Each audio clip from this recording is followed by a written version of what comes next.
Hey everyone, welcome to the Megyn Kelly Show. I'm Megyn Kelly, and we have a packed show for you today. A Kelly's Court in just a bit, big news on Hunter Biden, and in just a minute, we have Ric Grenell back with us. But I want to start today with the big announcement. Huge, you might say.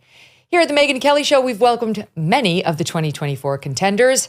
Vivek Ramaswamy has been on a bunch of times, Nikki Haley, Tim Scott, Chris Christie.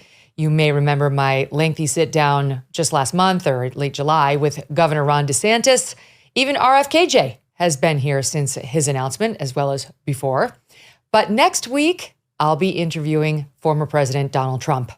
It will be my first interview with a former president in 7 years. And there is so much to get to. I'm really looking forward to this. It's going to be great.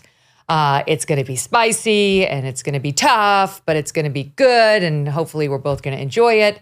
I think you're all going to enjoy it a lot too. We're going to have a lot of time to get into a variety of topics in person, sitting down with him in person. And then we will air it in full on Sirius XM Thursday, September 14th. Okay, mark your calendars if you want to listen to it live.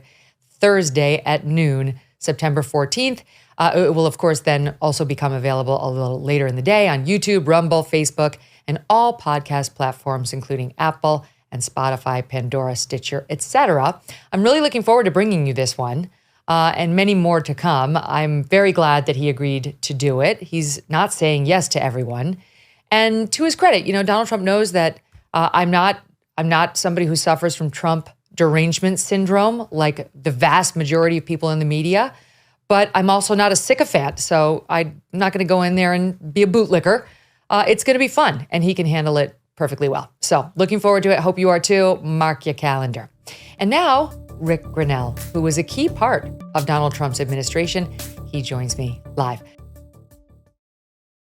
Hey, subscribe to the show on YouTube and follow me on Facebook, Instagram, and Twitter.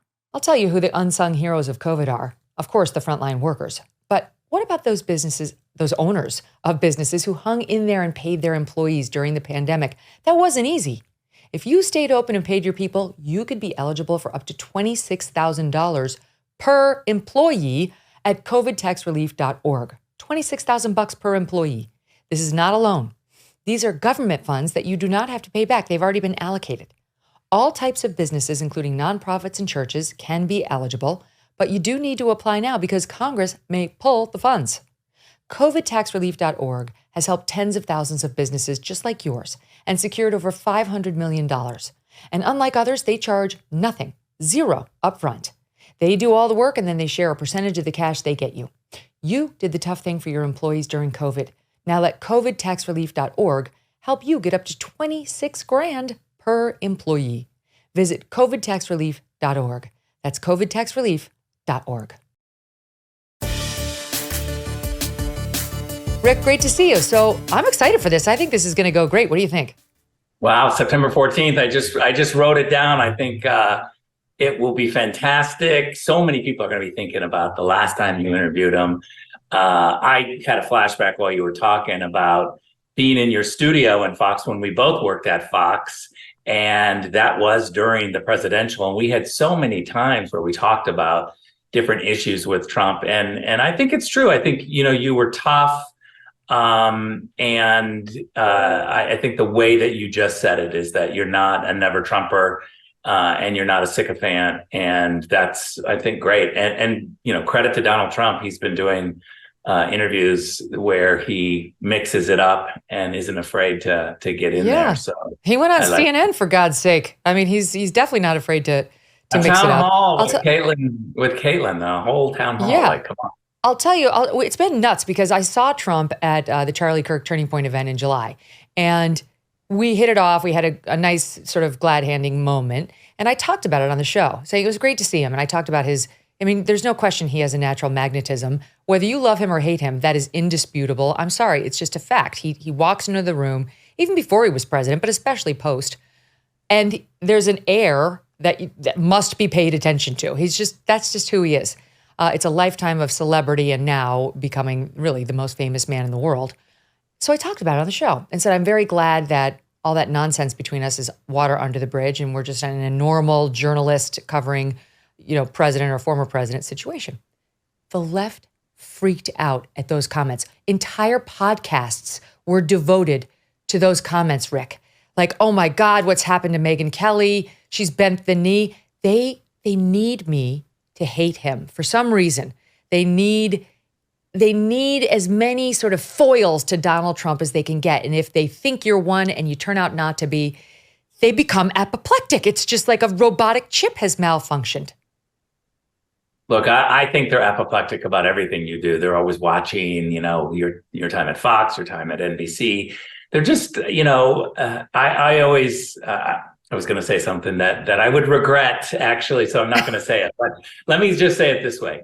You're smart. I know you from a time personally when I worked at Fox, and I know your heart and how kind you are. But that's not always what comes through in the media.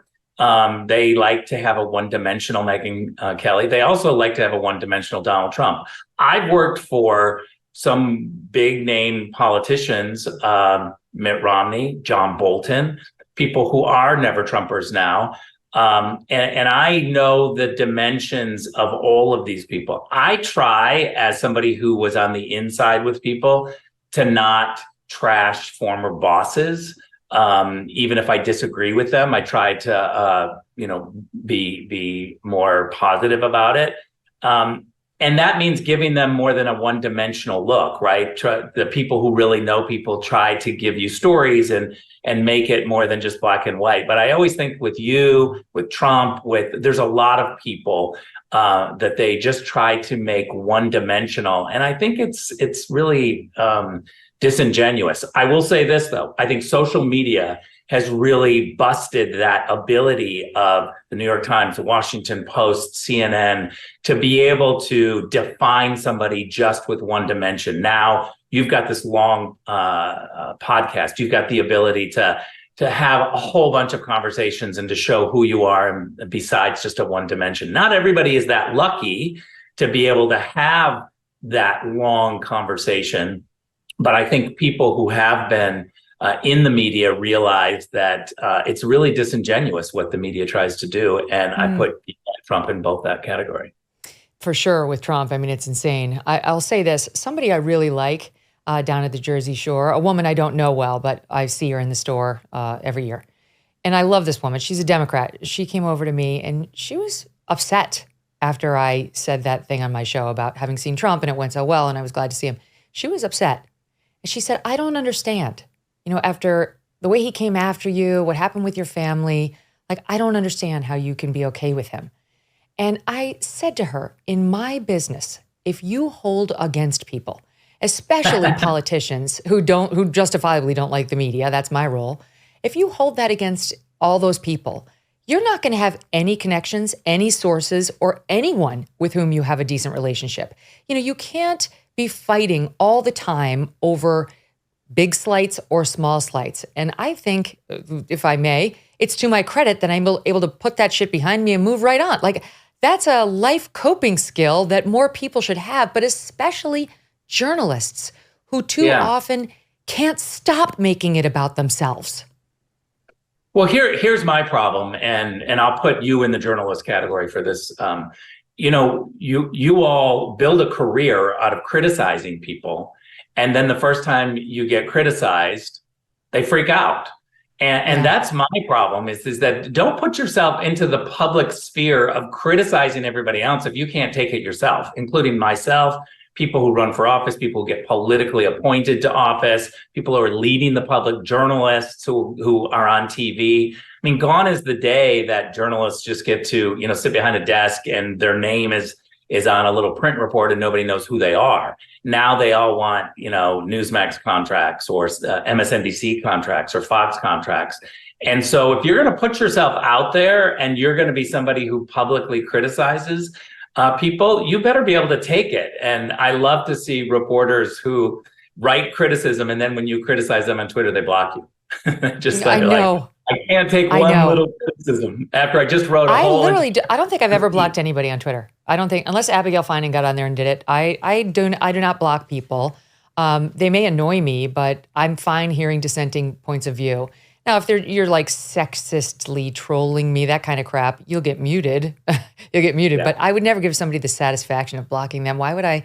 It was Ray Kelly, former police chief in New York, whose son Greg Kelly is a friend of mine, probably yours too, over at Newsmax. And Ray always said, why would you do somebody the courtesy of telling them what you really think about them?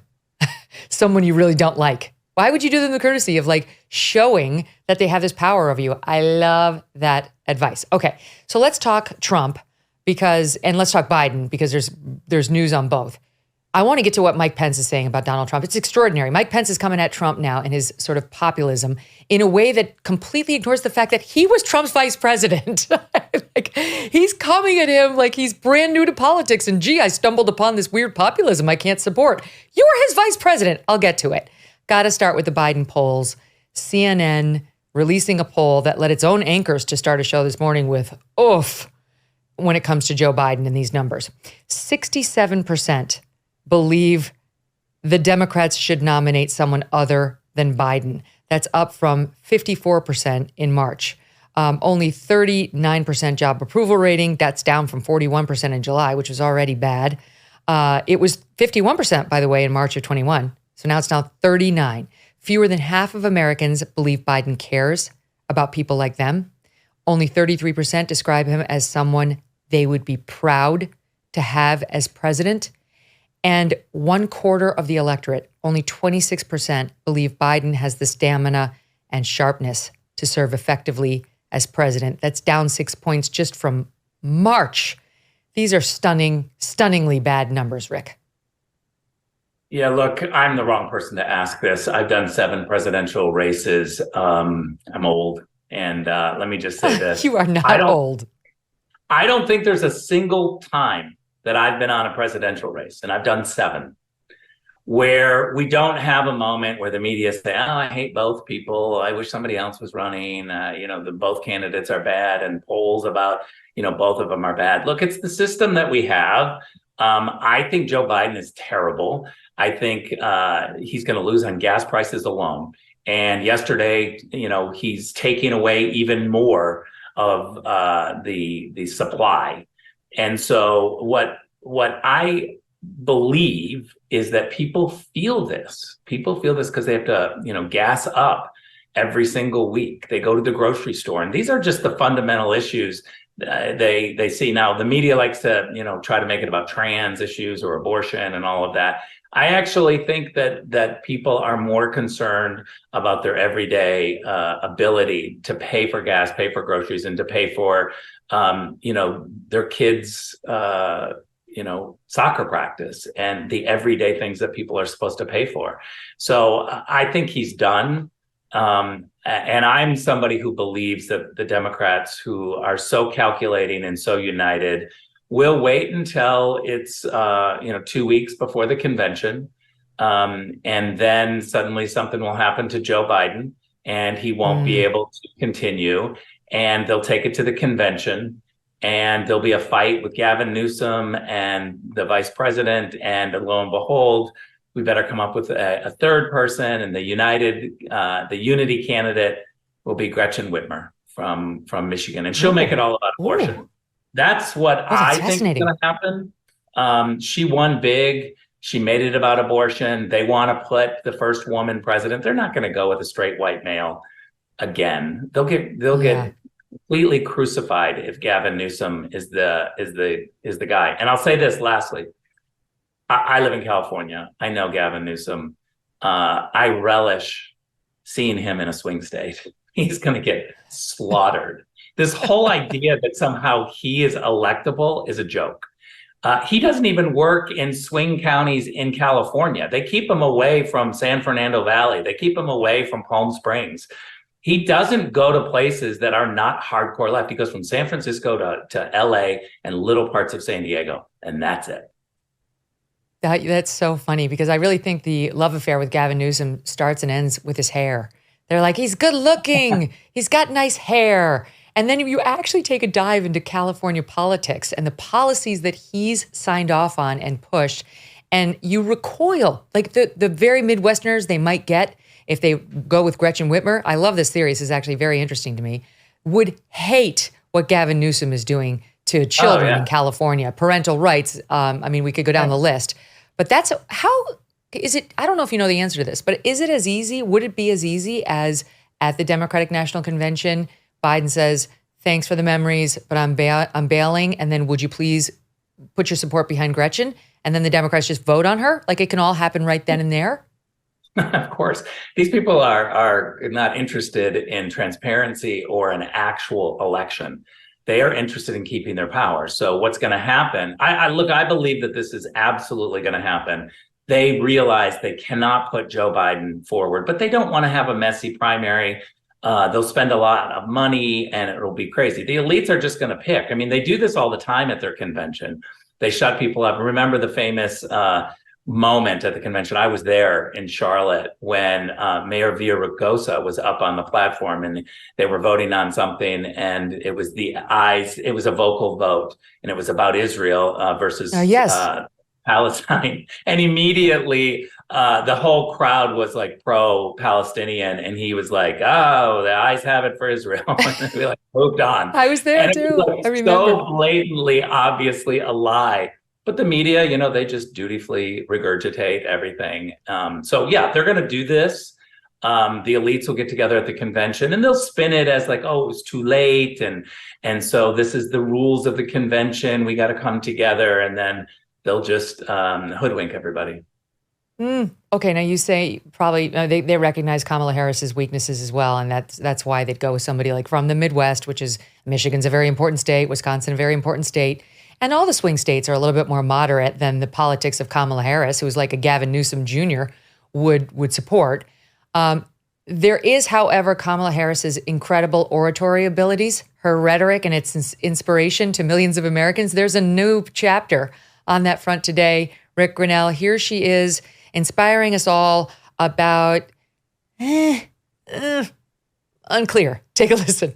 I feel very strongly about the importance as a general matter of engaging in U.S. policy as it relates to foreign affairs in a way that we pay attention, of course, to the immediate concerns and threats if they exist, but that we also pay attention to 10, 20, 30 years down the line and what we are developing now that will be to the benefit of our country.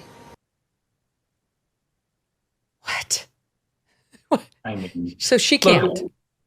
When I see that as a Californian, it's so obvious to me what's happening in California. Kamala Harris, Gavin Newsom, I will put HHS Secretary Javier Becerra. All of these Democrats in California rise to the national level completely unvetted. The LA Times has never vetted these people. No one in Sacramento is vetting them, except for the California Globe, which has now emerged as an amazing publication if you really want to see something in California. So go to the California Globe.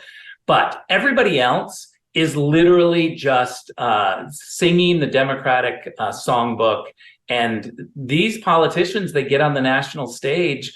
Kamala Harris literally went from San Francisco to Sacramento to Washington, 100% unvetted. Nobody ever asked her tough questions. So these Democrats in California arrive in Washington and they think that, can I say it? Their shit doesn't stink. And all of a sudden they face some scrutiny and they collapse. And this is the phenomenon of the California media. She's a walking air sandwich. That's it. There's no substance. I had them printed out so I could see if I could understand it. I feel very strongly about the importance, as a general matter, of engaging in U.S. policy as it relates to foreign affairs. I'm already lost, in a way that we pay attention, of course, to the immediate concerns and threats, if they exist, but that we also pay attention to 10, 20, 30 years down the line and what we are developing now that will be to the benefit of our country. Nothing was said, literally nothing. They know she can't do it. Okay, so from one vice president to another, Mike Pence in the news today, he made a speech.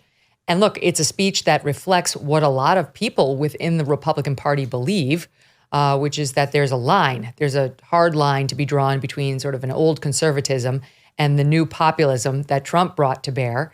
as I point out, is a very bizarre point to be making so strongly when he was Trump's vice president 2 minutes ago. But Mike Pence making clear in no uncertain terms that he thinks the party is on the road to ruin if they stick with Trump. Take a listen. Stop 4. We've come to a Republican time for choosing. Will we be the party of conservatism? Or will we follow the siren song of populism unmoored to conservative principles? The future of this movement and this party belongs to one or the other, not both. It takes the form of what's known as populism rather than progressivism. But make no mistake about it,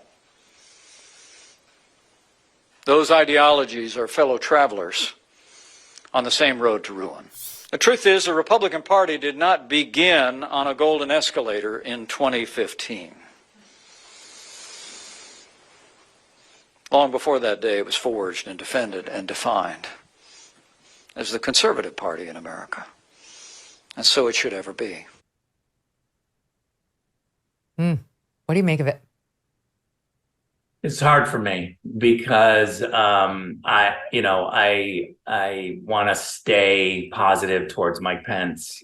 He's certainly, as a vice president, I think he did a lot of good for President Trump. But what I don't understand is now his path. I get that he's trying to challenge Donald Trump, but that whole speech right there just doesn't feel real. It doesn't feel consistent. From my perspective, that feels like consultants are saying to him, you're not really taking off. You need to have a different path. Go back to, trying to be the hardcore conservative. But I would argue that what the Trump-Pence administration did was really take populism and make it conservative. And I love that. I mean, Donald Trump has redefined the Republican Party forever. I believe that in 15, 20, 25 years, we will still be saying to people, who's the Trump candidate? Who's the America First MAGA candidate in these races? That will galvanize people who really believe in America First. And look, I've written on this subject to get intellectual for a second.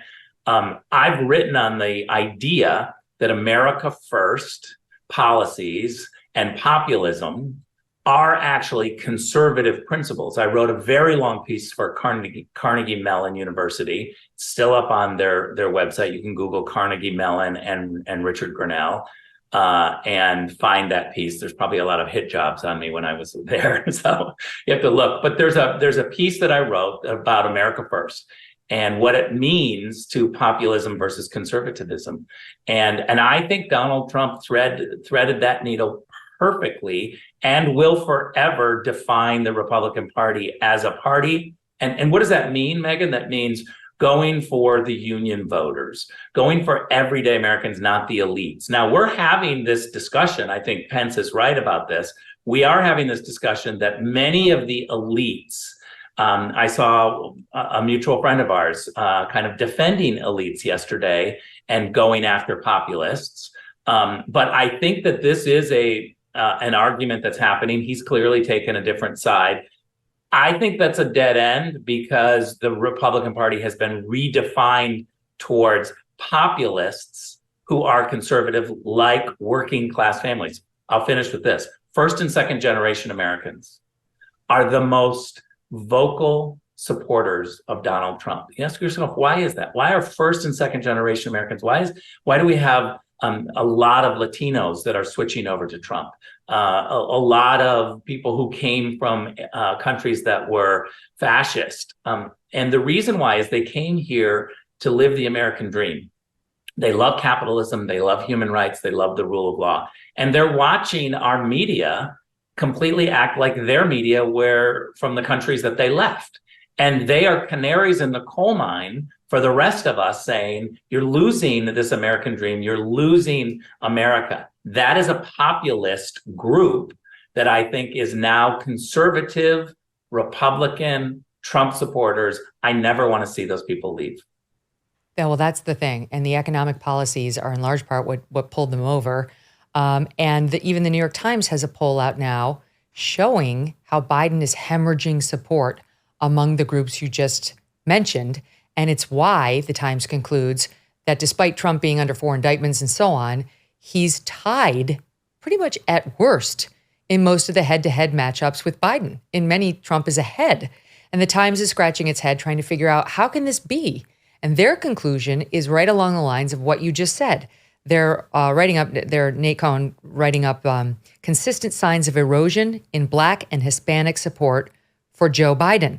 Biden's underperforming among non-white voters in the latest national polls over the last year. He's saying this is a trend. Looking at where Biden was in 2020 with those voters, 70+% with non-white voters, Biden was. Now it's 53% to 28% for Donald Trump. And 28% may not sound like a lot, but it is. It is a lot for a Republican presidential candidate among these groups that have historically gone almost unanimously for Dems. And they point out what you just pointed out, which is the gap is at its worst when you get to those who are non-white and lack a 4-year college degree. Among those who have a college education, still speaking about minorities, Biden has a 61-23 lead over Trump. But when you get down to minorities who don't have a college education, his lead drops to 49-31, writing that if this gap persists until the election, it will raise the possibility that the political realignment unleashed by Mr. Trump's brand of conservative populism has spread to erode the political loyalties of working class voters of all races who were drawn to the Democrats, before by material interests in an earlier era of politics. The Times is just now getting this, Rick. I mean, I think many of us have seen this for a long, long time.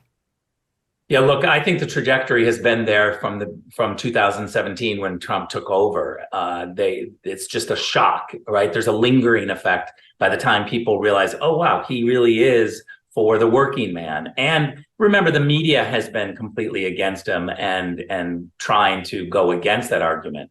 But if you look at the trend, the trajectory, it is absolutely going in that direction. This is not new, and it will continue as more people begin to understand the policies. And I will say this too, Joe Biden helps us, because when he came into office and started a war and had, terrible relations around the world, there's not a single region of this world that is better off under Joe Biden.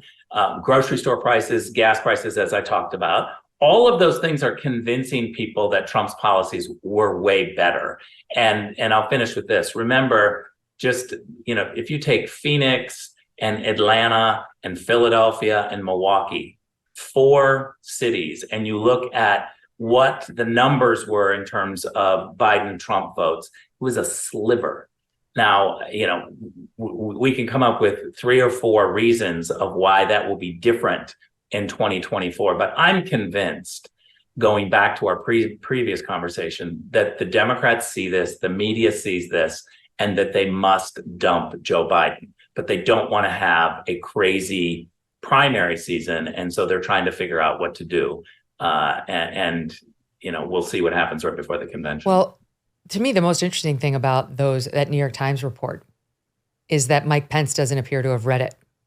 If he, like this battle he's framing, which is a real battle, he doesn't frame it incorrectly entirely, right? The Republican Party is made up of at least 2 warring factions, the more establishment GOP and the more populist MAGA brand. And even beyond just core MAGA, just the more populist brand of policies that Trump brought in that even non-core MAGA supported. But what the Times report shows us is the populist brand is resonating with an entirely new brand of voters who have become critical to the Republican coalition. And maybe you get back some of the Chamber of Commerce Republicans or the suburban soccer moms if you abandon it. I don't know. But this is an important group that nobody ever thought was gettable on the right.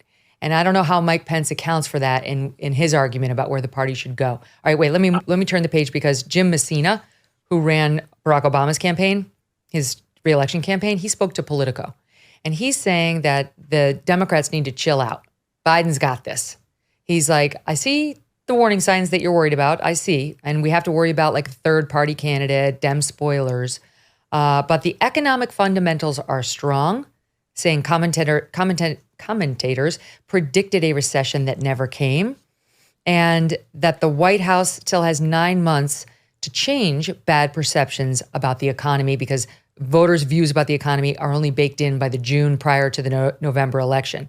He talked about abortion being a key motivating issue. You recognize that too. Mentioned Governor Whitmer. 2/3 of Americans, he says, would opt to protect the right of abortion in their state's constitution if the state held a vote. That works for us, the Dems.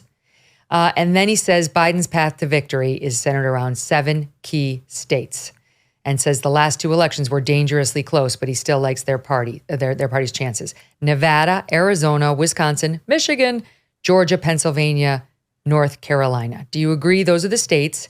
And the question I have for you is, what about Trump and the independents in those states and the soccer mom Republicans who voted for someone other than Trump in those states? So first of all, let me just say Jim Messina's personal economic indicator is that Biden must stay in office because he's making a lot of money. And so these swampy people are going to want the guy that they can control. That's point one. Second, on that list, did you read Wisconsin? I don't know if that was one of the states. Yeah. It's basically the Southwest, Nevada and Arizona, upper Midwest, Wisconsin, Michigan, and the Eastern Seaboard going downward, Pennsylvania, North Carolina, Georgia. So note, I disagree on North Carolina. I think that's solid red. Notice that they didn't say Ohio or Florida. They're giving up, which I love. But here is the situation in our primary.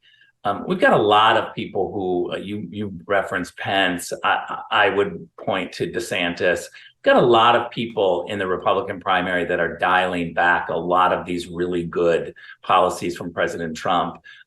You've got, DeSantis pushing a 6-week abortion ban. You've got DeSantis with crossing the line of under the age of 18 on trans issues and really going after gay people. I will have that debate all day long. What he did in that video was completely homophobic, terrible, dialing us back, and he lost a lot of suburban women. I will do everything in my power to protect our LGBTQ citizens. If Caitlyn Jenner were to walk into Trump Tower and want to use the bathroom, you would be fine with her using any bathroom she chooses. That is correct. In the future, can transgender women compete in Miss Universe? Yes. Make America great again. I will remind our party that when you have a problem with suburban women historically have been wildly supportive of gay conservatives, their gay friends. 40% of the log cabin membership are straight women. They want to see if you're kind. They want to see if you can talk about these issues differently. Log cabin has a under 18, over 18 policy when it comes to trans. If you're under the age of 18, protect children. Don't make children get tattoos or allow children to get tattoos or surgeries or blockers for their hormones. But if you're over the age of 18 and you're an adult, knock yourself out. The reality is that we have to have a society where we allow adults to live their lives as long as you're not hurting somebody else. And so I think that that's the policy that President Trump absolutely had in his last administration. And he is showing to be somebody who is not taking the bait on these radical policies. So suburban women see this, and if anything, the Republican primary is absolutely helping Republican conservative. What's radical about the DeSantis agenda? What's radical about the DeSantis agenda? Well, look, I think go take that video that he did. He was literally making fun of Donald Trump for having a speech after the Pulse nightclub. There's a clip in there. For having a speech trying to say that gays and lesbians should be protected, and he made that clear. There's also parts of that video that he pushed out there from the log cabin annual dinner where Ronna Romney said we're going to outreach to gays and lesbians who are conservative.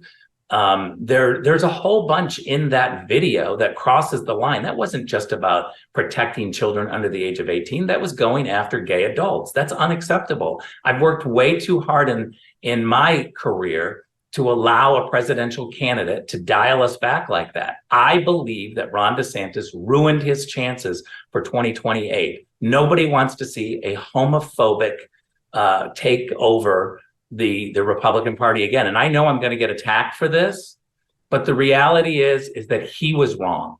And I hear very clearly from the gay supporters of Ron DeSantis that was a mistake, that they're trying to dial that back, that Casey DeSantis was furious about it, all of these things. Well, then speak up. Say that it was a mistake. Say that it was wrong. But I'm not going to sit back and allow this migration. And thank God for Donald Trump and Melania Trump, who also are not going to let us go there. I mean, we now know that his campaign was behind that ad, that they approved it. But to they me, said they and weren't. Remember, they said they weren't. They did. They got that's caught. right. That's true.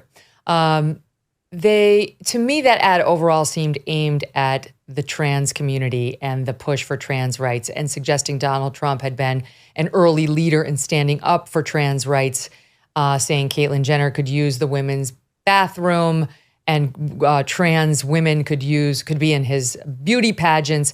That seems what he was focused on. When I look at his actual policies, I don't see anti-gay. I mean, I see somebody who's trying, like you said, to protect children from having this stuff come into the classroom agendas, which I think you agree with. But apart from the ad, which I'll accept your position as a gay man was offensive to you, is there a policy that he's pushed that you think is a problem or radical? Look, I would broaden it out. It's not just offensive to gay men. It's offensive to suburban women. And this is what we were talking about. There are a lot of women that look at that and they just say it's mean-spirited. Okay, I get it. You made that point. But what in terms of, I'm looking for what's he done in Florida, because he's been there, as a governor since 2018, or proposing now that you think is radical? Well, first of all, I'm not in Florida, so I'm not going to be able to give you any specific Florida policies. I am going to be able to give you specific rhetoric. And I think that his rhetoric on the campaign trail has crossed the lines from protecting children into going after gay adults. And look, what else besides the ad? I think it's rhetoric in a lot of speeches and a lot of times when he's out there, he crosses the line. When he's talking about these issues, he doesn't just leave it as children. He doesn't make it clear that he's just trying to protect under the age of 18 children. You get the impression in the general words that he uses that he has a real problem with trans adults and gay adults. He's not making. Can I ask you a question about? Let me ask you a follow up on that, because I've listened to him too. One of the things he says, like he gave an interview to Benny Johnson and he said, a man cannot become a woman, period. That's nonsense. They cannot. So, I mean, I was like, right on. Yes, agreed.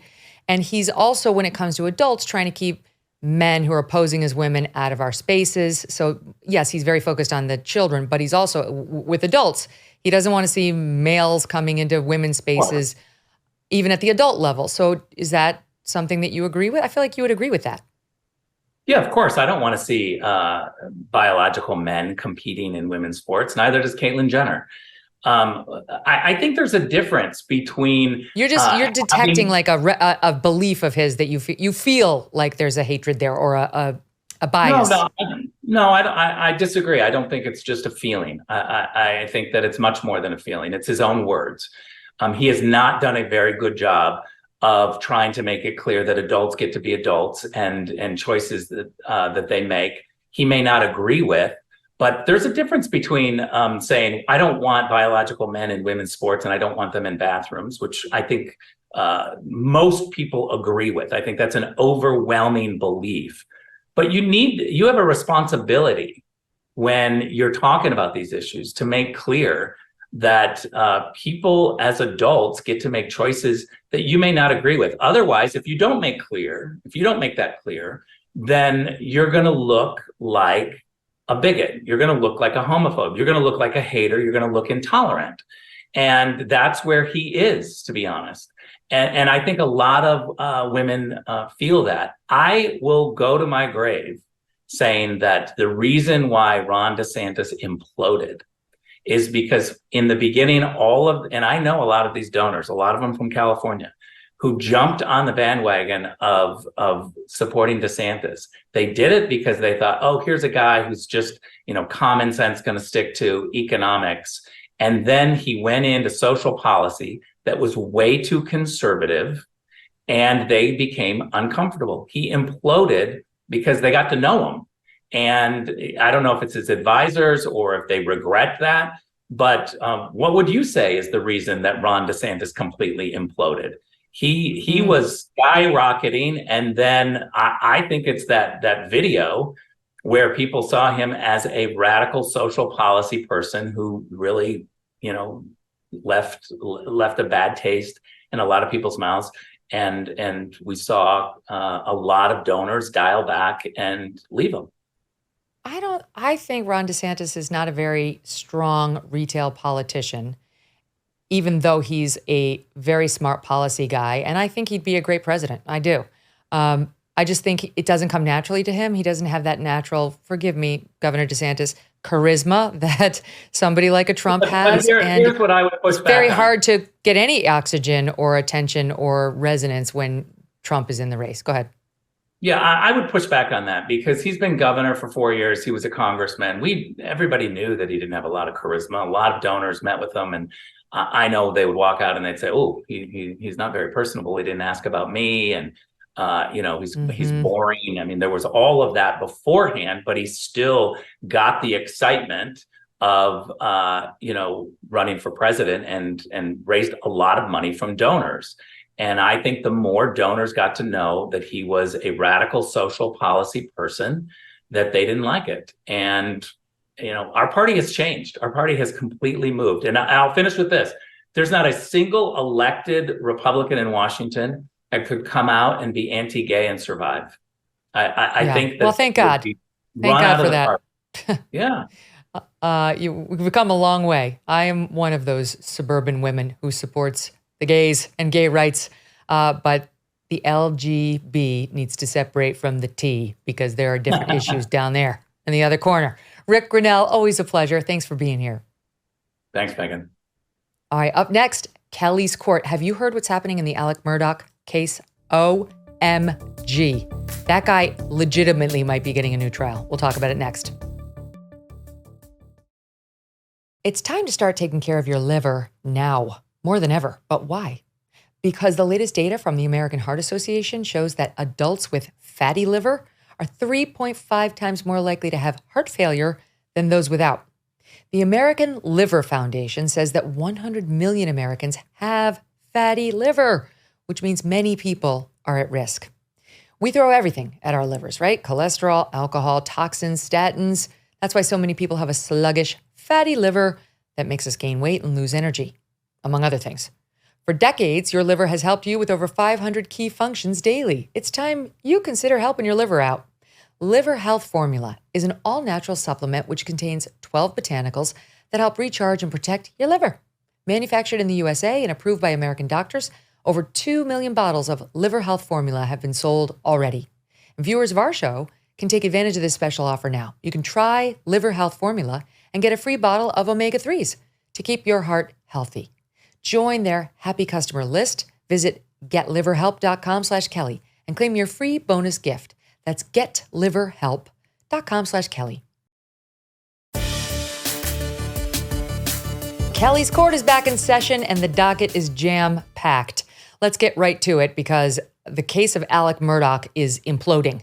He was the South Carolina lawyer convicted of murdering his wife and 19-year-old son. Well, there is a very decent chance he could be getting a new trial. Unbelievable. This stuff never resonates. It's always like, oh, sure, you want a new trial? Listen up. That's not necessarily this case. Jonna Spilbor is a criminal defense attorney and founding attorney of Jonna Spilbor Law. And David Wohl is a criminal defense attorney. Jonna, David, welcome back to the show. We've been doing Kelly's Court together for some 20 years now, feels like, at least 15. And this one is, forgive the salacious term, but it's juicy. It's juicy. what's happened, and jump in if I get it wrong, is the clerk of court, the woman who read the verdict, the woman who kind of manages the jury and is this sort of top administrative person behind the scenes during the trial, is in a whole lot of trouble. The defense lawyers found 3 jurors, 2 who actually rendered the verdict, were part of the verdict, and 1 who got bounced off of the case the last day of the trial for alleged misconduct, have signed sworn affidavits saying that she, the clerk, behaved inappropriately, that she tried to influence the verdict, that she tried to caution them not to believe Alex Murdaugh when he took the stand, that she got misrepresented the one bounced juror's alleged misconduct. And the reason she allegedly worked to get that person bounced was because she, the clerk, sensed that the soon-to-be bounced juror was in favor of the defense and that she, the clerk, wanted defense-friendly jurors off. And this would be one thing, Jonna, if it were like the defense saying, I think the clerk is bad, but the defense has 3 signed affidavits. That doesn't make them unassailable, but 3 signed affidavits from jurors. What do you make of it? Megyn, where do we start with this? Because I'm infuriated, and it doesn't matter whether you think Murdaugh is guilty or innocent. That's not what this is about. This is about the sanctity of the procedure of our system of jurisprudence. You know, I want to know. So, okay, I'm not going to get mad at the jurors for coming forward now, but I do have questions. If you see something, say something. Why not during the actual process? Why do you wait for a person? They don't know. She's like the boss of them in there, Jonna. They're probably terrified of this woman. And I get it. And that's a problem. That's a problem because they don't feel safe coming forward during the actual process. And if she had not written this book, and from what I understand, it's not a great book. If she had not written it, they might not have come forward still. And think about that. Think about how that would have gone under the radar. And this person would not really have had a fair trial. Like, this is so sensational. It's not funny. It could, I mean, I might be getting ahead of myself. Could this change the whole jury system going forward? How do we know when you have these high profile trials? I've said it before, when jurors can make money off being a juror, if a clerk can make money off being a clerk, doing their job, you invite this. What are we going to do about that long term? But for right now, Murdaugh definitely deserves a hearing. I can't see a judge denying a hearing, and this hearing very well may be successful, and there's going to be a ripple effect after this, as there should be. I'm incensed. And, you know, it's like, so the clerk wrote a book. Her name is Becky Hill. She wrote a book that was apparently self-published and talked about her experiences with the case. And reportedly it was, or according to the defense lawyers, it was allegations in that book or claims that led the jurors to get ticked off about the way she was describing the behind-the-scenes goings-on. And they came forward reluctantly, but they came forward to say, Becky Hill's full of shit. And by the way, we were manipulated by this inappropriate woman behind the scenes. Here is Jim Griffin, one of Murdaugh's defense attorneys, on the allegations they're making against the clerk on Tuesday, SAW 12. That the clerk of court would go in to the sanctity of the jury room before he testified and tell the jurors, don't be fooled by his testimony, watch out for his body language, and if that is true, which we have every reason to believe that it is, and no reason to believe that it's not, there's no choice but the courts to grant a new trial. David, well, I mean, he's right. She said to the jurors, don't be fooled by him. I mean, before he took the stand?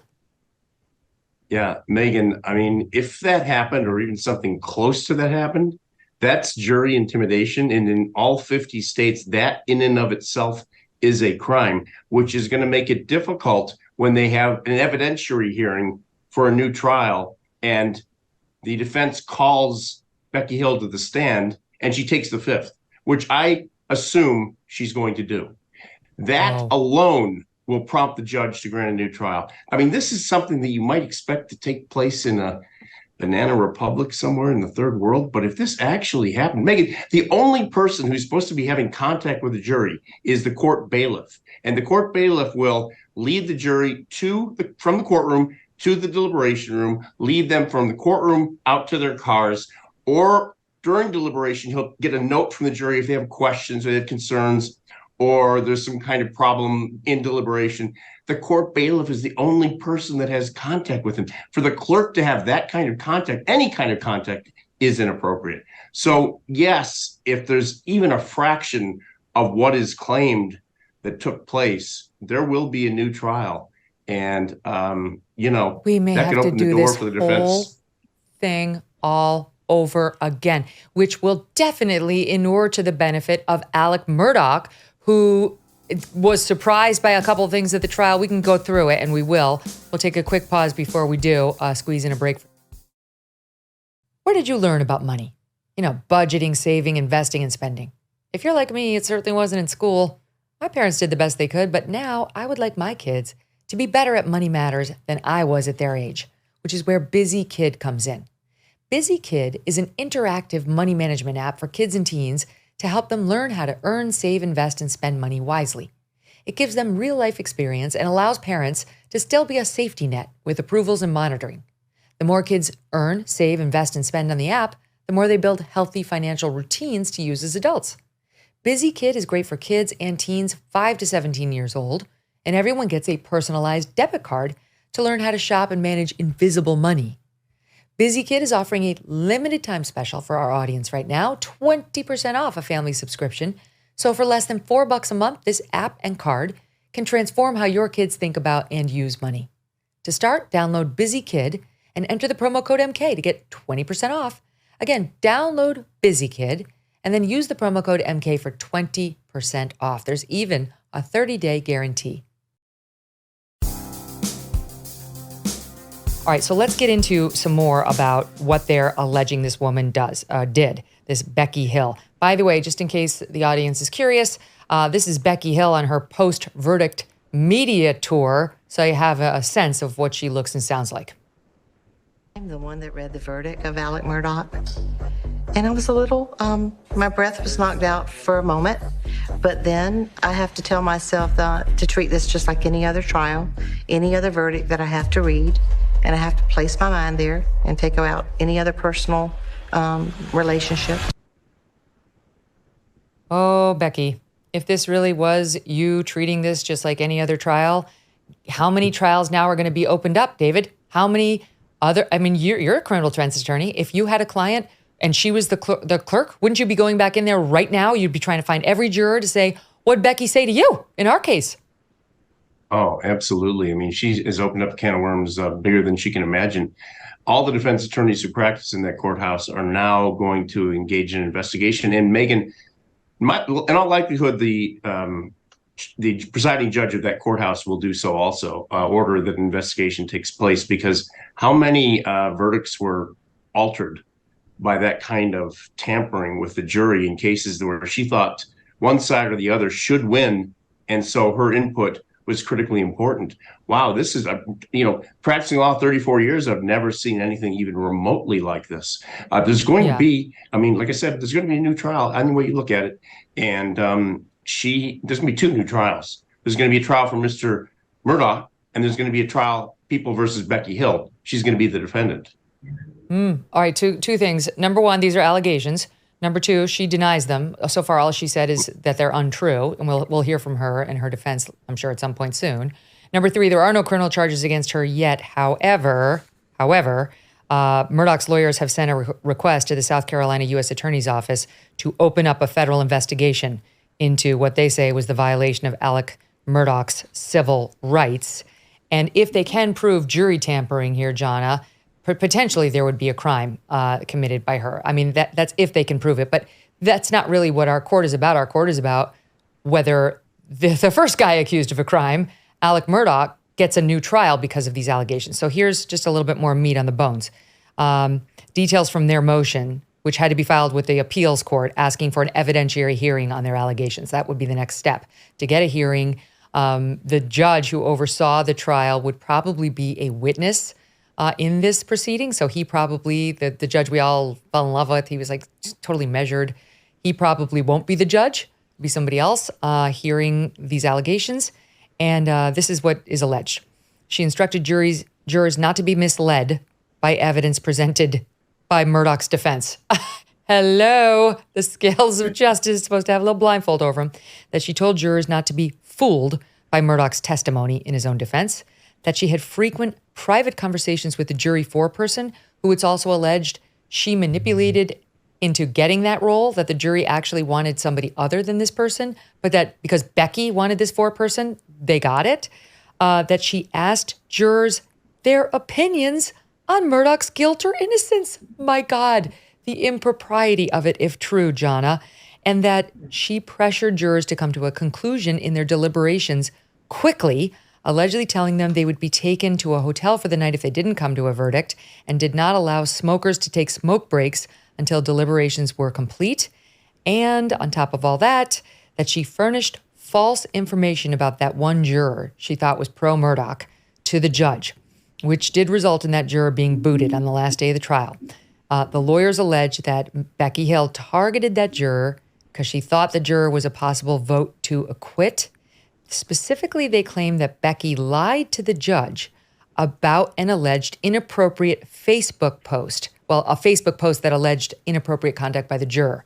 And what happened during the trial, I remember this because I remember I was dropping Yardley off at school and this was on the radio. I was like, oh my God, they're actually going to boot one of the jurors. And the allegation was that juror's ex-husband had posted on Facebook that the juror was blabbing about the case and her opinions about the case. And if so, that was clearly inappropriate. And she did get booted. That was, I think, one of the things the judge looked at, but there were other alleged instances of misconduct by the juror too. And what the defense is now alleging is that the analysis of the ex-husband's Facebook account showed he did not make that post. Right. So I don't know where Becky was getting that from, but that's just one of the many allegations against her. I mean, can we just go back to ask the jurors their opinions on his guilt or innocence? Right. And my question is, one of my many questions, how? How did this clerk have that kind of access? Like, literally, she is really a concierge to the jury. You make sure the women's room has toilet paper. You make sure the pencils have erasers. You make sure the pizza is ordered on time. You do that kind of thing in a trial like this. How was she having one-on-one conversations? You know, most judges, if you are sharing a restroom with a jury, you walk out if a juror walks in. The clerk should do the same thing. How was she able to have these conversations, to have this kind of influence, and nobody knows what's going on? I mean, there's something really untoward here. And I think if the defense team has made one little tiny thing that I wish they had changed, I wouldn't make the allegation that this clerk was doing this motivated by the opportunity to write a book that wouldn't have happened if there was a mistrial. I would suggest, because this is what it sounds like to me, and I would investigate this, did she do it simply because she didn't like the defendant? That is what's going to open the door. I agree with you. Trial. You know, I totally agree with that. She didn't like him. It doesn't matter about the book. Like you know, her defense is going to be, oh, the book has only made me 5 cents. So that's not the motivation. The motivation was to help take down this guy, this family that so many people were quote unquote jealous of, or you know, didn't like for a number of reasons. And she got to play God, I'm putting that in air quotes, in that sense by influencing the jury. And to me, that's a better road to go down because it's more plausible than I think what they're limiting. And she had a co-author on this book, and he spoke with our pal Vinny Politan over at Court TV, and he was making a similar point to the one you just raised. You're spot on, Jonna. Here he was. His name is Neil Gordon. Take a listen. I was pretty upset at what Harpootlian said was the motivation that Becky had. Last time I checked, Simon & Schuster did not send us a check for $200,000. The Gordons and the Hills put up $30,000 of our own money because we felt this was an interesting story to tell. So right away, Vinny, for that to be motivation for her to get a book deal is completely false. That is a weird place to take it. I mean, maybe they really do think that was her motivation, but the book itself is weird. I mean, I haven't read the book, but I've seen excerpts of it. And here are a couple that I think got the jurors' ire up. It's called Behind the Doors of Justice, The Murdaugh Murders. I mean, everybody cashed in.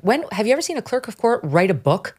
When does the clerk, we all know the jury writes books. When does the clerk of court write a book? I mean, it's so weird. That's probably what got the defense lawyers irritated and thinking, maybe this is the motive.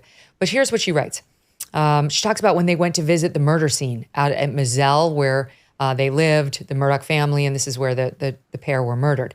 She writes, some of us, either from the courthouse, i.e. her, law enforcement, or the jury at Moselle had an epiphany and shared our thoughts with our eyes. We did it with our eyes. I knew and they knew that Alec was guilty. Okay, that's just weird. So she's telegraphing that while the case is still pending, before the jury was allowed to talk about this case with anybody, they were communicating to her and she was communicating to them with their eyes. He's guilty. She better not have been doing that. Then she goes on to say, hold on. Although I was conflicted about knowing the Murdaugh family, because everybody in South Carolina knew the Murdaugh family, and about having so many people watching and listening to me as I read the verdict, I was mostly concerned about Alec being found innocent when I knew in my heart he was guilty. I mean, all of this suggests your claim, Jonna, which is she'd made up her mind. She was reading into her interactions with the jurors, and it makes it much more plausible what these jurors are saying she then did orally. Yeah, and maybe the book is just the catalyst or the means that gives them the reason to write the motion. But this is deeper than that. This is deeper. She didn't like the guy. She wanted to have her 15 minutes of fame. I mean, it all comes together, and it's all completely inappropriate. I just don't want the defense team to limit themselves to the book being the motivation here when I think it runs far, far deeper. Okay, but now here we go. So let's say the Court of Appeals gives them a hearing because they do need to kick the tires on these claims and she'll get a chance to defend herself.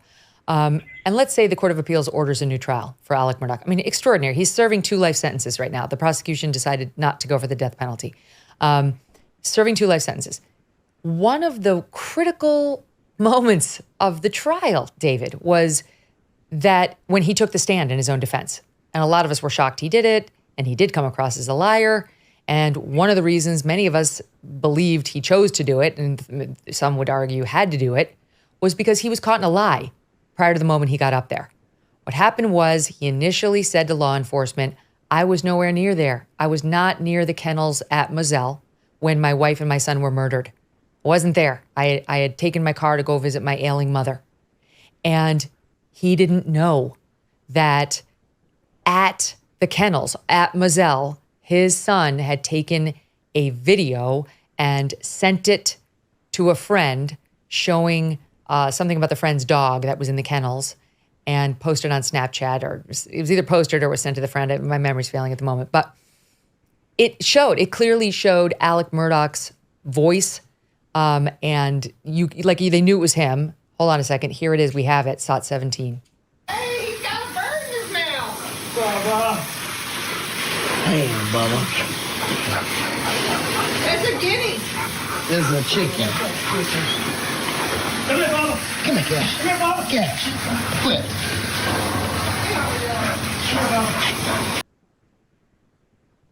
They had witness after witness take the stand and say that's very clearly 100% the voice of Alec Murdaugh. He was at the kennels at Moselle moments before the murder. I mean, moments. And the videotape tied right in with the murder scene. It was very, very, they had him dead to rights. So he had to take a stand. He tried to explain away his lies to law enforcement by saying, oh, I was intimidated by law enforcement. I was on drugs. That's why I lied and said that wasn't me or that I wasn't there. And now this time, David, he will not be surprised. He will not make the same mistake. And, the odds of the jury, the new jury, remembering this whole sequence of events are very slim. Yeah, well, the problem is those are prior inconsistent statements if he changes his story. And the prosecution will be able, unless there's some sort of a bizarre Court of Appeal ruling, to play those statements that he made on the witness stand in the first trial. But, any way you look at it, Megyn, I mean, he did it. I don't think his lawyers had a choice based on exactly what you said. He had to testify, but he will be able to fine-tune things. And given a second chance at a trial, they'll be able to pull out all stops, come up with evidence they didn't think about, which happens in every trial, and bring that forth to the jury. But the reality is, Megyn, and we were talking about this a little earlier about the court clerk, Becky Hill. Look, the reality is she may have had some sort of a megalomania kind of syndrome where she thought she had this extraordinary power to influence the outcome of such a huge case, maybe the biggest case in Scott Peterson or OJ or one of those type of cases. Yeah. And she wanted to do it. And the fact that her book didn't make a lot of money, and that was found out after the fact, doesn't mean she didn't think it would make a lot of money when she was doing all this. So I suspect that the media publicity and fame that she would get on a conviction based upon her having an extraordinary impact in that conviction was a motivating factor. And it's just bizarre, and it will result, bank on it, in a new trial. And remember, the jurors gave sworn statements, by the way, for questioning them. If they lied, that's a felony called perjury. So that's why I tend to believe this. Well, here, one of the defense lawyers actually made a point about the jurors. Dick Harpootlian was on GMA yesterday and was talking about the jurors and the communications that they're now having. Listen to this. The two jurors that gave us affidavits hired a lawyer, Joe McCullough, before they would talk to us and before they gave us the affidavits. The other jurors out there are on a group text, and we are reasonably informed that last week when these allegations began to surface, one of the jurors said, quote, "Who's talking?" I'm concerned that these jurors don't understand the import of what's getting ready to happen. They need to get lawyers. They need to understand they may have some exposure, and they need to be careful before they start talking to the FBI or SLED or even us. Whoa. What does that mean, Jonna? That's a really great point, and kudos for him for making that, because they might have some exposure. We don't know that all of the jurors are innocent in this. We don't know that there wasn't some backdoor conniving and whispering and violation of the jury rules going on for all of this to happen. We do not know that. I hope that's not the case, but we don't know. And if I were a juror in that situation and all of a sudden law enforcement and whomever else wanted to talk to me, you're darn right I'd want a lawyer too. And they're smart to get one. And this way they can't say that Dick Harpootlian is influencing them in any way, because now it can be lawyer to lawyer. I mean, this is, again, we don't know what we don't know. We only know that a couple of jurors came forward and said, this is what we say happened. And they don't really have a motivation to come forward except to do the right thing, So that's another interesting point. But can we talk about that? Because there is, sometimes jurors have Sunday morning regrets, as we used to say in college. Right. Was that out loud? And you don't get a jury verdict reversed for the Sunday morning regret, right? Like, you feel bad that you convicted him, you got blowback from your friends. And here's some of what the jurors said in their supporting affidavits. Juror number 630, they're not naming them, says this woman Hill instructed the jury to, quote, watch Alec closely, to look at his actions, to look at his movements, with the juror, which the juror understood to mean that he was guilty. Quote, I had questions about Murdaugh's guilt, but I voted guilty because I felt pressured by other jurors. Well, that's not good enough, right? Like, that's not going to do it.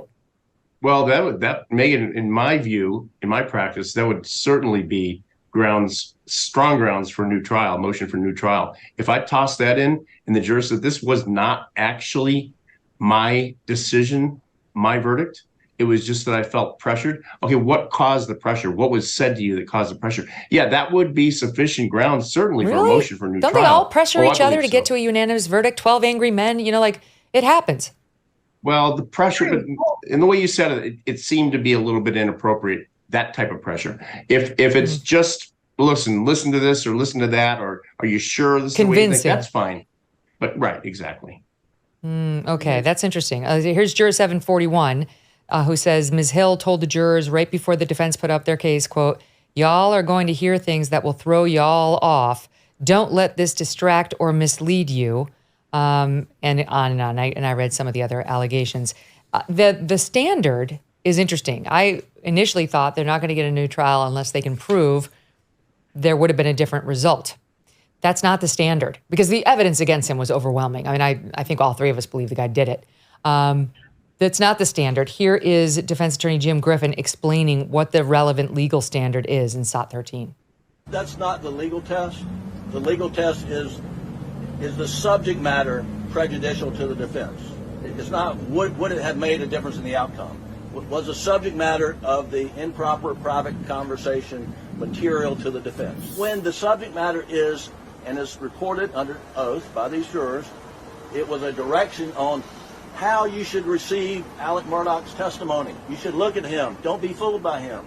That subject matter is absolutely material. That's the core of our defense, and that is something that we had no chance to defend against. Okay. So do you agree with that, first of all? Like, you don't have to prove as the defense, we would have gotten a not guilty verdict had she not done this nonsense.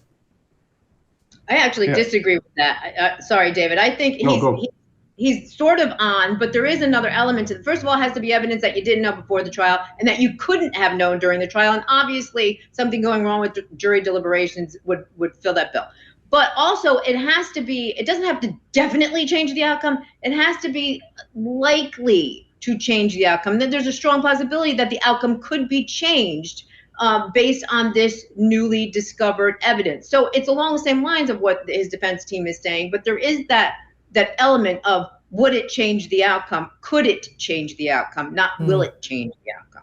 I mean, the lady's saying, don't be fooled by the defendant. My God, it's so grossly inappropriate if it happened. She should be booted out of that office. She's an elected official. Go ahead, David. The only thing more inappropriate would have been had the judge done that, Megyn. One of the problems is with having the clerk have any contact with the jury at all is the clerk is there in court when the defense makes motions, objections that are outside the presence of the jury, has arguments that the judge only wants the counsel and the judge to hear. And the clerk knows all that. The clerk has heard all that. So for her to have contact with this jury, it's just out of control, inappropriate, misconduct like I've never seen. And like I said, if it's true, then start picking the new jury. And to that point, Megyn, we have jury instructions that say to the jury, don't take any cues from the judge. We don't say don't take any cues from the person sitting next to him, which is the clerk. Like, so maybe that should be added, because she really, if this is true, went, behind the scenes and wreaked some havoc. Becky, you're not important. You're a fly on the wall. You're not the main player. Sorry, sister. If you want to be the main player, go back to law school, get a law degree, pass the bar, and work your way up to being a sitting judge in the state of South Carolina. P.S. Now it's never going to happen. All right? She denies all charges. Okay, we'll see. We'll find out. We'll find out who's lying. Either Becky's lying or the jurors are lying. To be continued. All right, I've got to get to this Proud Boys sentencing situation. Enrique Tarrio, 39 years old. He's a Floridian of Cuban descent, former Proud Boys leader. This is in connection with the January 6th trials that we've seen ongoing. Just got the longest sentence handed down to date. He was sentenced to 22 years in prison. When I heard this, the first thought I had was he hit a cop. He attacked a cop. He's one of those guys with the flagpole beating a cop. Like that, okay, he planned something terrible and then he went in there and assaulted a police officer. No, he did allegedly plan. They alleged that he conspired to prevent, hinder, and delay the certification of the Electoral College vote and to oppose by force the authority of the government. Accused of recruiting others to take part in and assembling a group of nearly 200 people to the Capitol, that he posted messages to his followers, including things like, proud of my boys and my country and don't effing leave, day of Jan 6th, had a 9-page strategic plan to storm government buildings in Washington on January 6th that were found in his possession after the riot. He wasn't there. He did not go, but he allegedly planned. And so the reason they got him to 22 years is they gave him a terrorism enhancement. I'm not supporting or defending what he did, but 22 years, Jonna? Yeah, I'm also quite surprised by it, but I guess I'm surprised by it and I'm also upset by it. And again, not defending what he did at all, but the double standard just immediately smacks me in the face with this, because I live in the New York City area. I work in the New York City area. I've seen a lot of, quote, peaceful protests that weren't so peaceful. Nobody's getting 22 years behind bars. And, I struggle with that.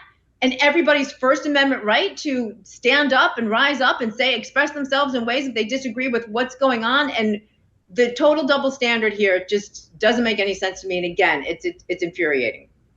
We just had news this week, David, that in New York, the police are now agreeing to reform their protest tactics in a settlement over the George Floyd protests. That now, because all these protesters complained about how the police handled their riot, that the cops now have to have different levels of response. They need like several tiered systems of protest response that prioritize de-escalation. And under the lower tier response, the default for most protests, the NYPD must now accommodate street demonstrations, including those that obstruct traffic, and use community affairs officers trained in de-escalation. You can't even send numerous police officers until certain bad behavior by the protesters has been evidenced and recorded.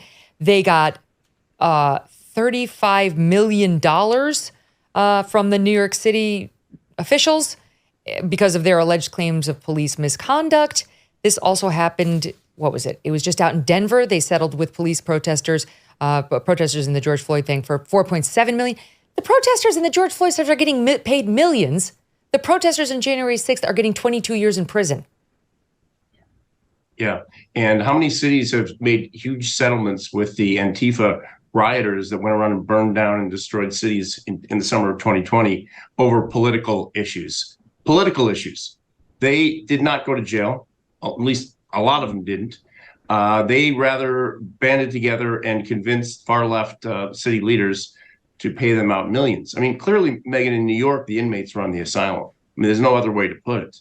If you can't use law enforcement in a way that will deter and in a way that will significantly intimidate the bad guys, then there's no point in having law enforcement. This is, the January 6th thing in D.C., giving him 22 years. I've had people commit murder that don't get that much time, Megyn. Attempted murder that don't commit that much time. Wow. Carjacking, bank robbery, rape. I mean, this is purely political. There's no other way to look at it. And I fully suspect, Megyn, that a lot, maybe if not all of them, will be pardoned once President Trump assumes office again in January of 2025. Mm-hmm. I mean, if they're having the book thrown at them for political reasons, then a political solution would be the answer. The prosecution wanted 33 years. My God, 33. Switching gears, but staying on the subject of Trump, he gave an interesting interview to our pal Hugh Hewitt yesterday or the day before, and Hugh asked him if he's planning on taking the stand in these criminal trials against him. I think this particular exchange involved the trial about the classified documents, allegedly classified, being held down at Mar-a-Lago, and how Trump is accused of obstructing justice by not turning them over, even though under a federal subpoena. Listen here. If you have to go to trial, will you testify in your own defense? Oh, yes, absolutely. You'll take the stand. That I look forward to, because that's just like Russia. Okay, if you do, and they ask you on the stand, did you order anyone to move boxes? How will you answer? I'm not answering that question for you, but I'm totally covered under the law. Okay. So he's getting smarter on this, right? Like he's not, with Brett Baer, he was giving like really direct answers that were going to become relevant and played in the trial. Here he said, all right, I'm not doing that with you, Hugh. But Jonna, taking the stand in the classified documents case, which is probably legally the strongest case against him. Yeah. So he'd be a hard client to control, number one. Number two, there's something to be said for being the attorney that gets to cross-examine Donald Trump in a historic criminal case.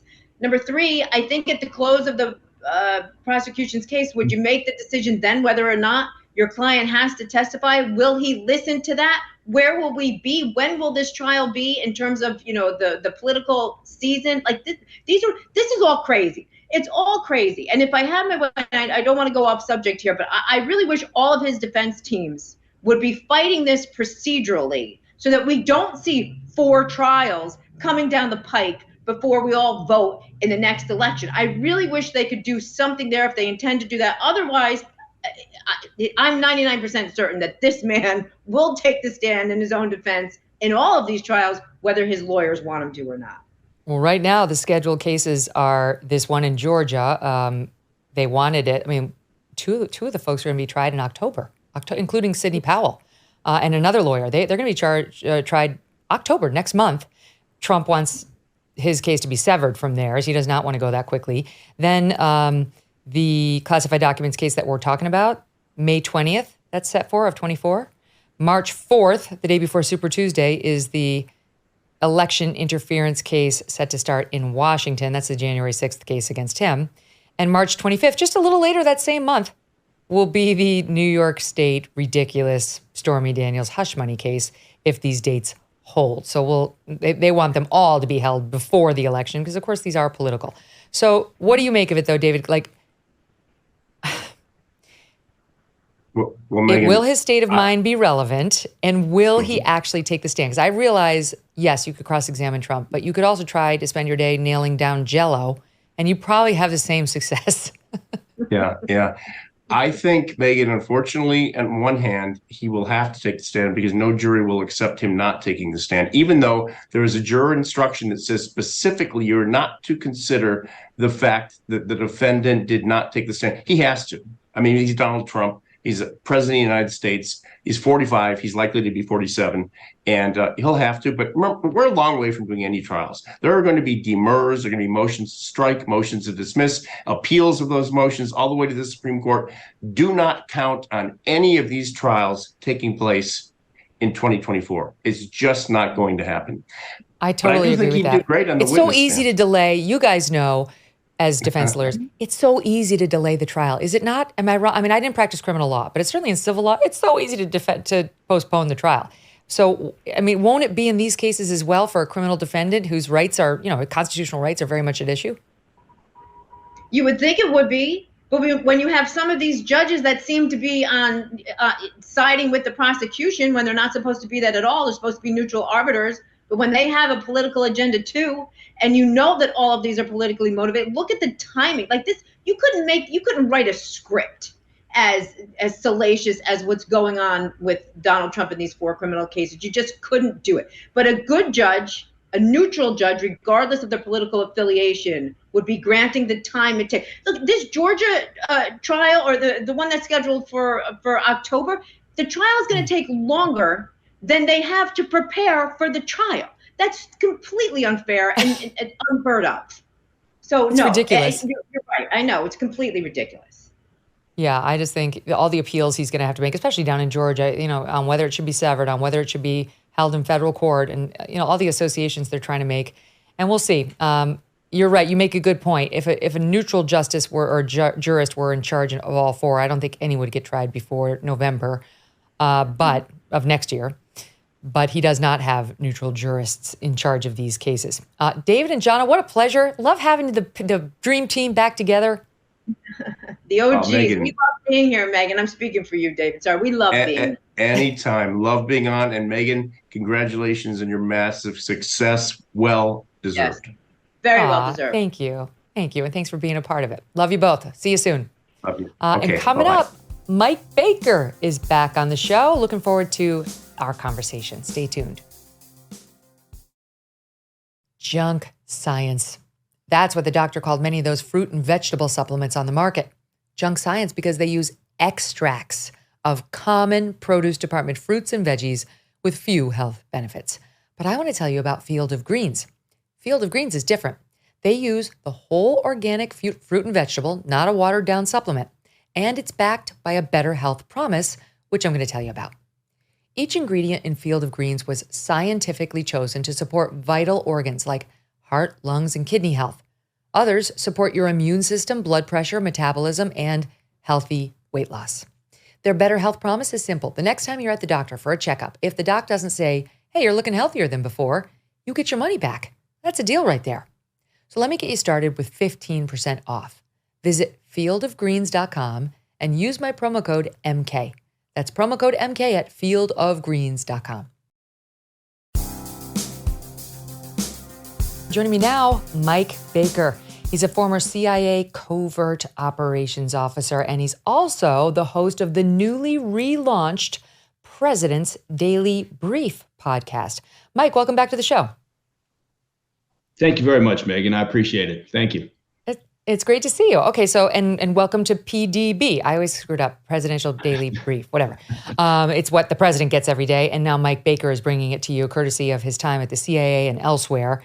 And I think it's actually very good that you are doing this because you have such a way, especially with foreign policy, that kind of most people kind of glaze over when you get into the intricate details of, deep foreign policy, but you're very good at sort of separating the wheat from the chaff. So let's start there. What's grabbed you this week about stories in the news on foreign policy, whether it's Ukraine, North Korea, Russia? What's on your mind? Sure. Well, thanks for mentioning that, by the way. I appreciate it. And I think one of the great things about this relaunch of this podcast, the President's Daily Brief, is that it's only 20 minutes, right? And so just like with what lands on the president's desk every morning with the actual President's Daily Brief, you just keep it really tight, right? So you talk about the primary issues of the day, you put a little context analysis to it, and then you get on and you move. And so it doesn't take a big bite out of people's day. So anyway, but I think in terms of what we're looking at currently, obviously there's the Ukraine conflict, right? And the interesting part about that is we tend to focus on the battlefield and, whether there's been any forward progress from the counteroffensive and how much territory have they retaken. But there's all the activity that goes on in the periphery, right? There's all the things that happen that impact the world. So you've got the Russian military using food as a weapon, right? They've blockaded the Black Sea ports that Ukraine uses to export grain. They're a major grain exporter. That helps feed the world. So they blockaded those ports. Ukraine then kind of diverted and they said, okay, we'll start using transportation routes out of ports on the Danube River. Now the Russian military is attacking those ports. So we're going to see, as a result, you're going to see prices spike. You're going to see problems with the global food supply chain. And it's just one more way that Putin, through this tragic concept of invading Ukraine, is impacting the rest of the world. So it's the stories on the sidelines sometimes around this conflict that I think are the most interesting. Can I ask you a question? Because I check back in on Ukraine and all I hear is bad news. Definitely the Russians have taken a bunch of losses and Putin's got some problems when it comes to finding new personnel. But how does this end? That is the most important question. And frankly, it's the one that most people aren't asking, right? I mean, it just, you look at it and you go, okay, we get it. It's very emotive. We're all waving the Ukraine flag. Everyone's been impressed with the courage and the fortitude.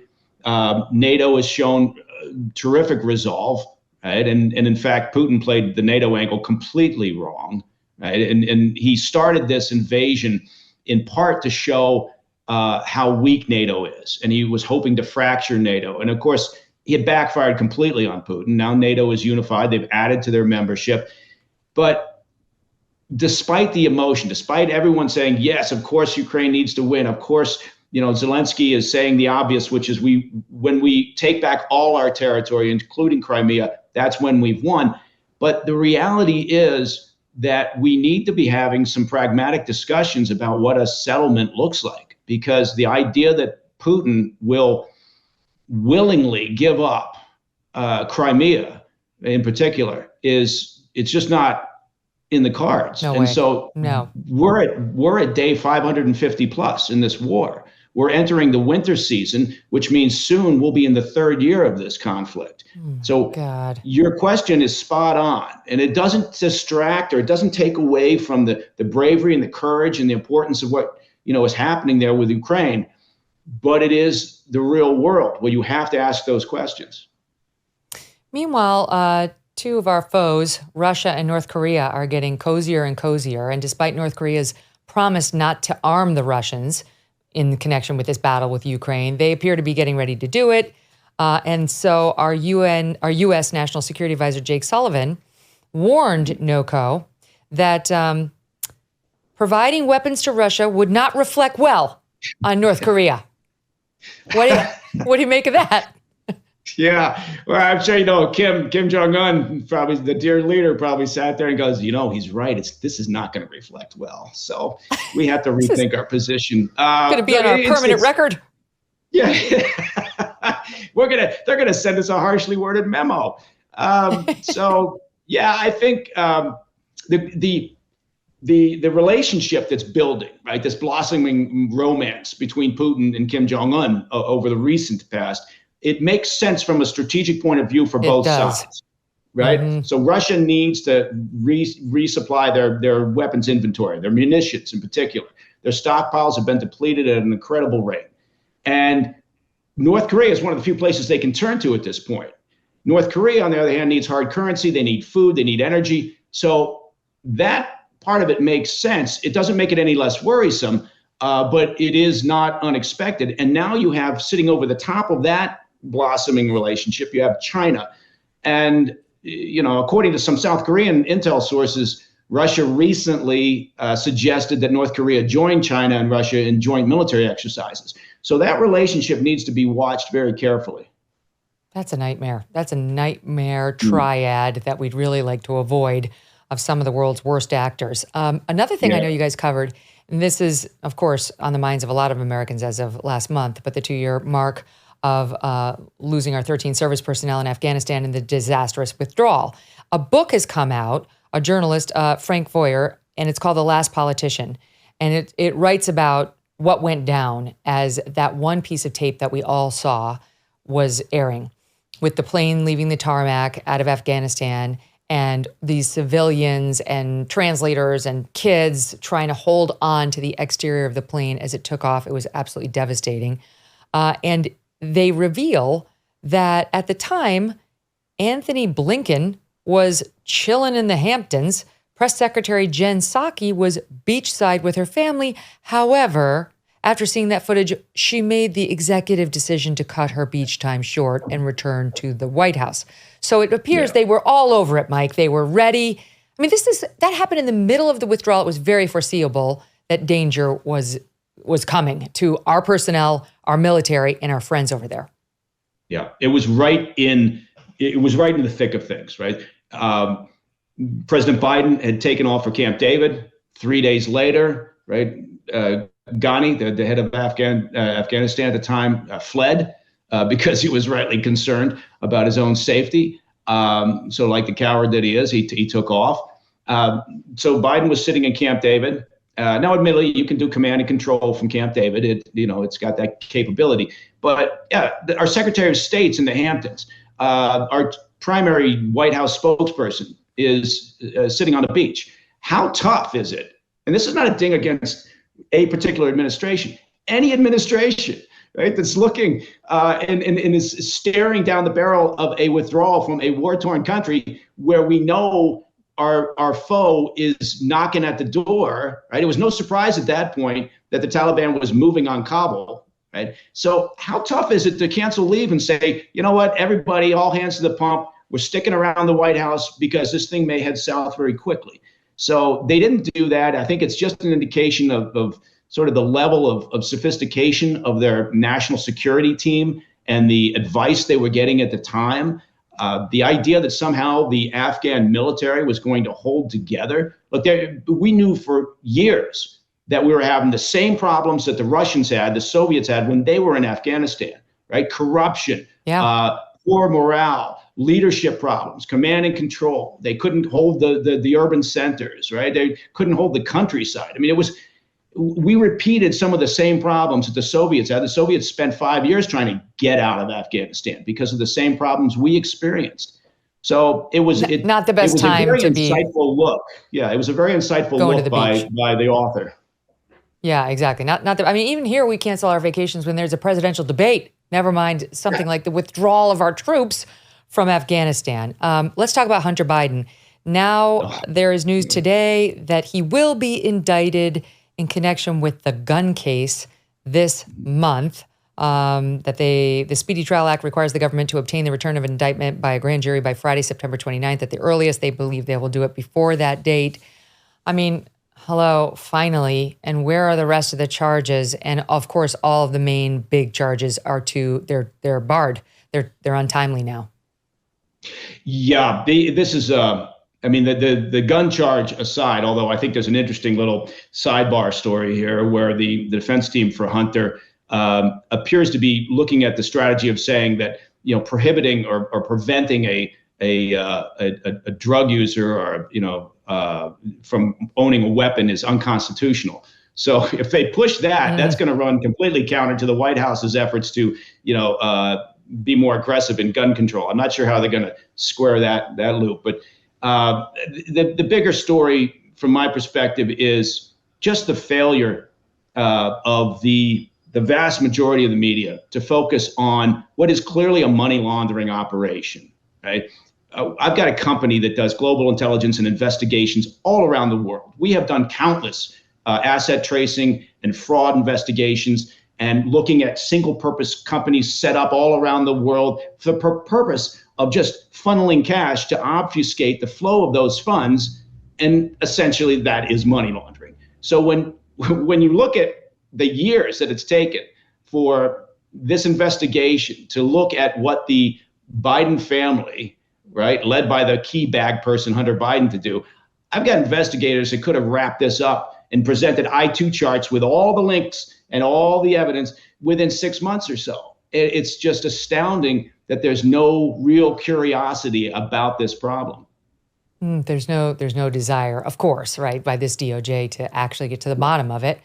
In the meantime, we have a president who seems literally lost most of his presidency nowadays.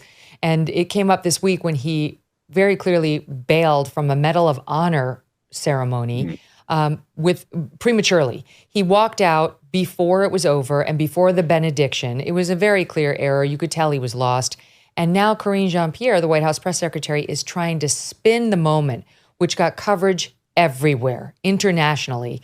God bless this Medal of Honor recipient.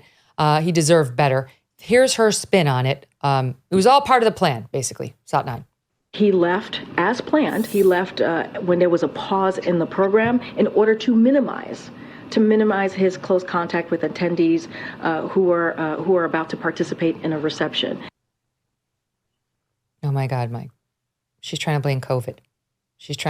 First of all, he was next to that guy for how many minutes? Like within spitting distance of his face for how many minutes? And then right at the end, before the prayer, that was the deal-breaking moment? Please.